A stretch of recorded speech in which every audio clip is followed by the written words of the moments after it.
Les particuliers, même paraît-il certains banquiers, ont du mal à comprendre que les banques aient le pouvoir de créer de la monnaie. Pour eux, une banque est un endroit où ils déposent de l'argent et c'est ce dépôt qui permettrait à la banque de consentir un crédit à un autre client. Or, cette vue n'est pas conforme à la réalité car ce sont les crédits qui font les dépôts. Banque de France, la monnaie et la politique monétaire, 1971.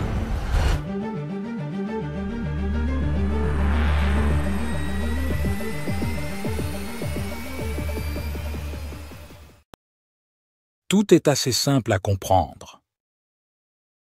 L'or était déposé à la banque en échange d'un papier prouvant le dépôt d'or. Les banquiers ont émis plus de papier qu'il y avait d'or dans leur coffre, sachant que personne ne venait en même temps chercher son or. Puis, on a retiré l'étalon or, donc, pour avoir de la monnaie, les États sont obligés de s'endetter auprès des banques privées qui ont le pouvoir de créer la monnaie.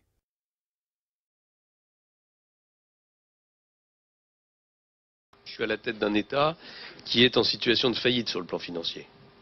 Je suis à la tête d'un État qui est, depuis 15 ans, en déficit chronique. Je suis à la tête d'un État qui n'a jamais voté un budget en équilibre depuis 25 ans. Bon, ça ne peut pas durer. Aujourd'hui, ils vont probablement supprimer la monnaie papier qui de toute façon ne représente que 5% de la masse monétaire totale, qui est déjà à 95% numérique.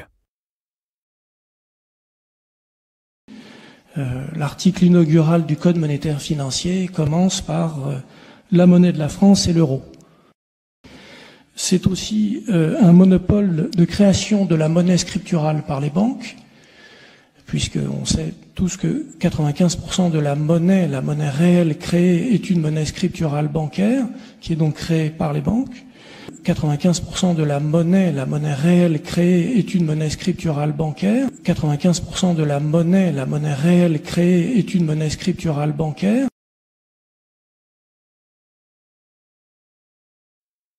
95% de la monnaie est créée par les banques commerciales privées. Et le reste est une conversion en monnaie centrale de dette privée des banques. Autant dire que la monnaie palpable n'existe déjà pratiquement plus.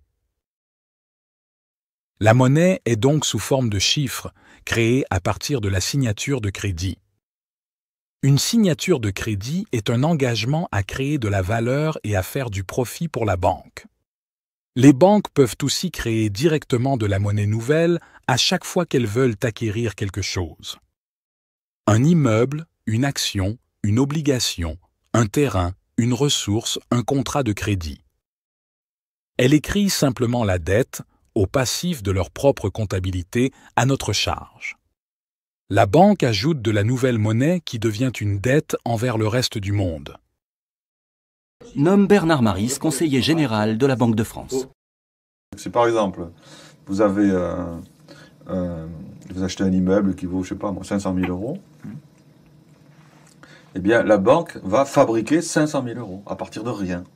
Alors, vous me direz, elle ne fabrique pas 500 000 euros de billets. Si, elle fabrique 500 000 euros de billets qu'elle peut vous donner. Sauf que c'est une écriture, parce que vous n'allez pas chercher pour payer votre immeuble 500 000 euros en billets. Vous le paierez par chèque.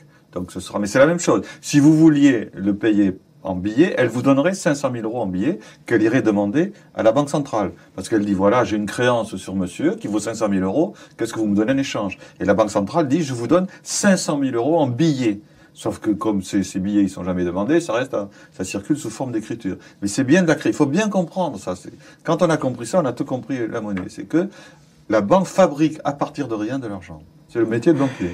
La banque crée ex nihilo de l'argent. Ça, c'est quelque chose qui est très difficile à comprendre. Donc tant qu'on utilisera cette monnaie, c'est tout bénef pour les banques. Ce système continuera éternellement au profit des banques et des gouvernements, qui sont les premiers à profiter de ce système et qui le protégeront coûte que coûte au détriment des gens. Les gens n'ont pas le temps de se poser des questions sur le système monétaire, qui est pourtant la cause de presque tous leurs problèmes.